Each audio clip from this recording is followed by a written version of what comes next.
పుట్టింటి వారు కన్నబిడ్డను అత్తవారింటికి పంపించే ముందు ఒడిబియ్యం పోస్తారు. ఈ సంప్రదాయం వెనుక దాగి ఉన్న ఆంతర్యం ఏమిటి? కన్నబిడ్డ మళ్ళీ తిరిగి రావాలి. అత్తవారింటికి వెళ్ళి ఆ కన్న కూతురు తిరిగి పుట్టింటికి తల్లిగారింటికి ఎప్పుడు వస్తుంది? గర్భం ధరించిన అనంతరం. ఆ సీమాంతమను వ్రజామహే ఇలాంటి పదాలు ఏవో చాలా చెబుతూ ఉంటారు. సీమాంతం సరిహద్దు రేఖలు, సరిహద్దు గ్రామ సీమలు దాటి తిరిగి మళ్ళీ సీమంతం చేసుకొని ఇంటికి వస్తుంది. ఆ సందర్భాన్ని మళ్ళీ కోరుకునే నిమిత్తమై తల్లిదండ్రులు తమ కన్న కూతురిని అత్తవారింటికి పంపే సమయంలో ఒడి నించి పంపిస్తారు. ఒడి నింపుట, వడి బియ్యము. గర్భధారణకు ప్రతీకాత్మకంగా ధరించిన చీర, అందులో కొంగు, ఆ కొంగులో 5 పిడికిళ్ళ బియ్యం, 5 కొబ్బరి కురుడీలు, చెక్క బొమ్మ, గాజులు, పసుపు, కుంకుమ, ఖర్జూరాలు, అనేక ఇతర మధుర పదార్థాలు, కొందరు 5 లడ్డూలు కూడా అందులో ఉంచుతారు. అద్దం కూడా తప్పనిసరి, దువ్వెన కూడా తప్పనిసరి. ఇలాంటి వాటన్నింటినీ కూడా కలిపి ఆ బియ్యమును 5 సార్లు దోసిళ్లతో 5గురు ముత్తైదువలు ఆ వివాహం అయిన మహిళ ఒడిలో నించి అత్తవారింటికి పంపిస్తారు. ఇలా బియ్యం ఒడిలో కట్టుకొని తల్లి గడప దాటి అత్తవారింటికి బయలుదేరిన ఆ మహిళ తిరిగి ప్రసవ నిమిత్తమై తల్లివారింటికి చేరుతుంది. ఈ ప్రక్రియకు ప్రతీకాత్మకంగా బియ్యం వడినించడం. అలా వడినింపిన ఆ బియ్యాన్ని మంచి రోజు చూసి అన్నంగా సిద్ధం చేయాలి. వండి బంధువులందరినీ ఆహ్వానించి అందరికీ భోజనాధికారులు ఏర్పాటు చేయాలి. వారందరి ఆశీర్వచనము లభించాలి.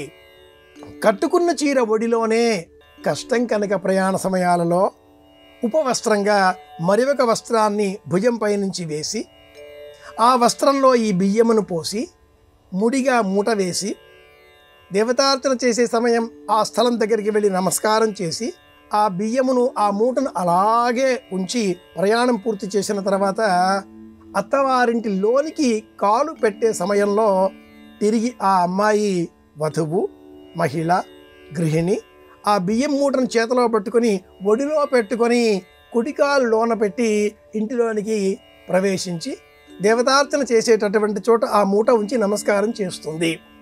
ఇది బడి నించడం అనే సంప్రదాయంలో ఉండే అంతరార్థం.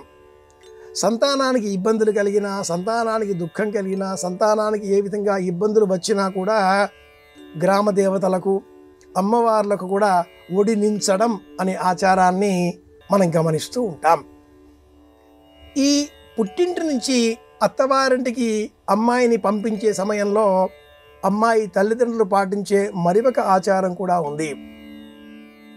చిన్న గ్లాసులో మజ్జిగను చేతబుచ్చుకొని తండ్రి పక్కన నిలుచుని ఉండగా తల్లి ఆ మజ్జిగ గ్లాసును తండ్రి చేతిలో నుంచి, అంటే తన భర్త చేతిలో నుంచి తాను తీసుకుంటుంది.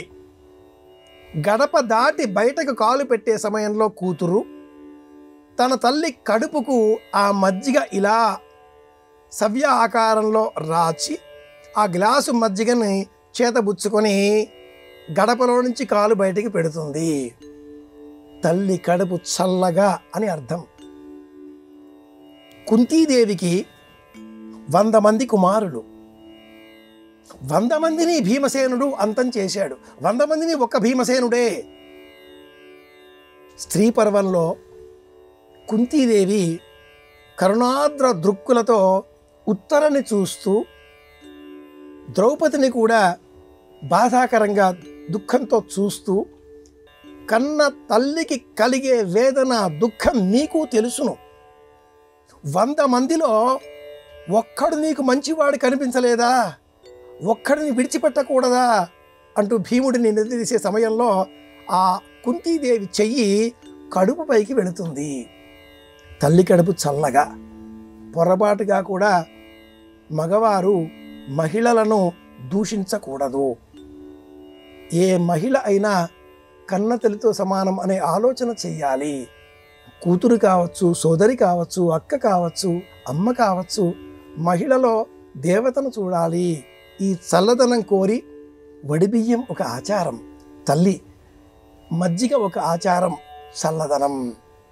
ఇలాంటి ఆచారాల వెనుక వైజ్ఞానిక అంశాలు, మానవ జీవనానికి సంబంధించిన ఉదాత్తమైన మానవీయ కోణాలు అనేకం ఉన్నాయి.